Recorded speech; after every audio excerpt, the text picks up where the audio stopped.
Birshut Moran Rabotai, avec la permission d'Hachem. Bon, Baruch Hashem, nous avons été à Méron pour la Iloula de Rabbi Shimon Bar Yochai. C'était spectaculaire. Je vous dis la vérité, j'ai jamais vu les Iloula comme ça. Je ne devais pas y aller.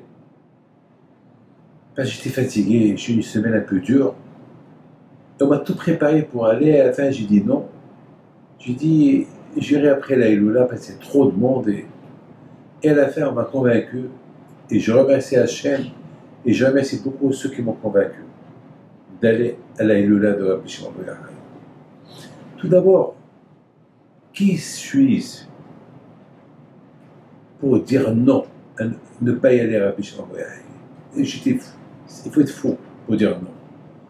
C'est une occasion, une fois dans l'année, d'aller le jour de la Iloula de Rabbi Shimon Bar Yochai. Voilà ce que j'ai retenu. C'était pas facile. On est parti à 11h du soir, on est arrivé à 1h du matin, ou 1h30. Et il y avait un monde fou, 300 000 personnes, toute la nuit. Au Hachem, j'ai allumé la bougie à l'endroit, à la vraie grotte, la porte de Rabbi Shimon Bar Yochai. Bon, avec un peu de protection, hein, parce qu'on connaît un peu du monde, on s'arrange pour... c'est pas tout le monde qui peut avoir la chance, je ne vous rends pas jaloux, mais j'ai prié pour vous tous. Voilà, je vous dis, j'ai prié à Hachem que tous ceux qui écoutent mes cours de 5 minutes, pas que eux, tous, toi, Israël, qui passent une bonne année, puis se à Rabbi Bar Yochai. Ce que j'ai vu, il y avait les Hasidim, les Litaïm, ça veut dire des religieux qui ne sont pas Hasides, des Marocains, des Algériens, des Tunisiens. Il y avait pas mal de Tunisiens aussi. Il y avait les religieux, les non-religieux. Il y avait même des femmes pas bien habillées. Et personne ne nous dit rien. Il y avait un shalom. Ça dansait. Je suis parti même danser avec eux.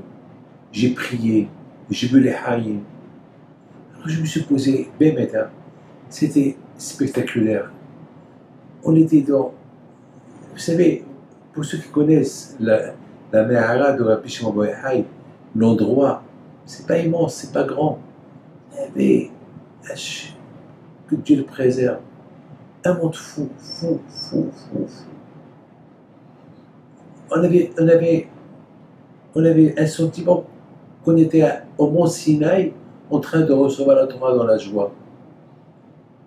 Ça dansait, tout le monde qui sourit, tout le monde qui est content. Il n'y avait pas un qui pleure. Bien sûr, les gens m'ont reconnu. Chacun vient chez moi pour une bracha. Et chaque fois, je demandais pardon à Rabbi Shimon Bar Yochai que si je lui ai pris un peu de son kavod, parce que j'ai sauvé pour lui, pas pour moi. Mais même que si les gens m'ont demandé de brachot, c'est par son mérite à lui, pas par mon mérite. Moi, je ne fais rien du tout. Vous savez que Rabbi Haim al-Attar, le Or HaChaim HaKadosh, lorsqu'il allait à Méron, il allait sur ses pieds et ses mains. Il lui a dit, mais pourquoi tu marches comme ça, comme un animal? Mais marche comme tout le monde. Il leur a dit, mais qui suis-je moi pour aller chez celui-là, celui qui fait trembler le monde entier, celui que même dans le ciel ils ont peur de lui, celui qui est considéré comme mon cher Rabbeinu? Qui suis-je? Je suis rien du tout.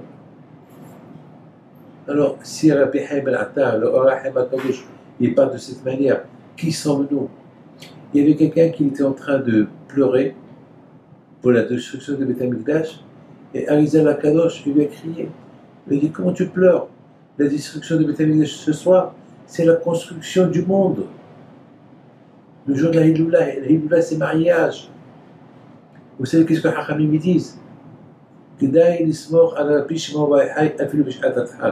Si on a des problèmes, on peut compter sur lui, même lorsqu'il n'y a pas, même lorsque la situation elle est serrée. C'est quoi? Vous savez, vous imaginez le jour de sa Iloula, des millions de personnes qui vont l'évoquer. C'est impossible. Il y a beaucoup de lahat, il y a beaucoup de stress. Comment il peut recevoir des millions d'appels? Il va répondre à tout le monde à la fois. C'est impossible.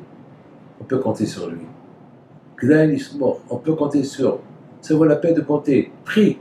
Ne lui dis pas qu'il n'a pas le temps. Ne lui dis pas qu'il y a trop de millions de personnes qui l'appellent et qui n'auront pas le temps de t'écouter. Tu peux. Gdaïl, ça vaut la peine. Tu peux compter sur lui. Même qu'il y a du lahat, même qu'il y a beaucoup de stress, tu peux. Et il a une place pour toi aussi. Alors, la question se pose, quelle est la raison pourquoi Rabbi Shimon Bar Yochai a eu ce mérite-là qu'il a un kavod que personne n'a. 2,5 millions de personnes qui vont le pérégriner. Vous savez, hier soir, jusqu'à maintenant d'ailleurs, je suis un peu ému. Je pense qu'à ça. Et merci à Hachem que je suis parti. Cette île-là, c'est le moment merveilleux que j'ai passé là-bas. Avec quoi il a eu le mérite? Vous savez pourquoi? Une fois, Rabbi Shimon Bar Yochai, il a dit à ses élèves, pourquoi Hachem, il est heureux de vous, et pourquoi il vous aime?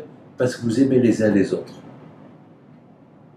Voilà, mes amis, à cause, la raison pourquoi Rabbi Shimon Bar Yochai, il est aimé par Dieu, il est aimé par tout le monde, parce que Rabbi Shimon Bar Yochai, il a apporté l'idée, non seulement d'étudier la Torah pendant les moments les plus durs, mais il a ancré dans le cœur de chacun de ses élèves l'amour du prochain.